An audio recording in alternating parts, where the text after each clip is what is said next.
Voici l'actualité des États-Unis. Le département de l'énergie annonce un prêt pouvant atteindre 10 millions de barils depuis la réserve stratégique de Brian Mound, dans le cadre d'une action coordonnée avec l'Agence internationale de l'énergie.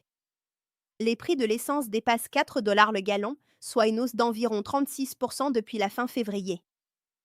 Le pétrole américain termine à 111,54 $ le baril et le Brent à 109,03 $, après des déclarations sur la poursuite des frappes contre l'Iran. La présidente de la Fed de Dallas, Lori Logan, indique que la production pétrolière américaine ne devrait pas apporter de soulagement rapide aux consommateurs. Les ventes au détail progressent de 0,6%, tandis que les créations d'emplois atteignent 178 000 en mars et que le taux de chômage recule à 4,3%.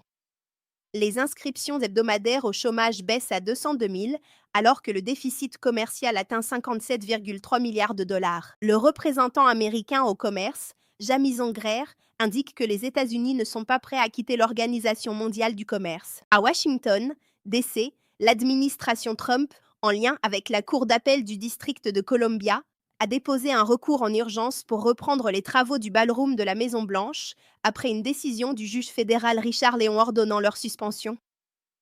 En soutenant que cet arrêt crée un risque de sécurité pour le site présidentiel, dans le cadre d'un projet estimé à 400 millions de dollars et d'une suspension judiciaire aménagée pour 14 jours. Enfin, dans une zone montagneuse de l'Iran, proche d'Ispahan selon des sources concordantes, les forces spéciales américaines et l'armée de l'air des États-Unis ont localisé puis récupéré le second membre d'équipage, officier système d'armes, d'un avion de chasse F-15 abattu, mettant fin à plusieurs jours d'opérations de recherche et de sauvetage, avec 2 membres d'équipage concernés et une récupération du second après plus de 24 heures en zone hostile, lors d'une opération mobilisant des dizaines de moyens aériens et des forces spéciales.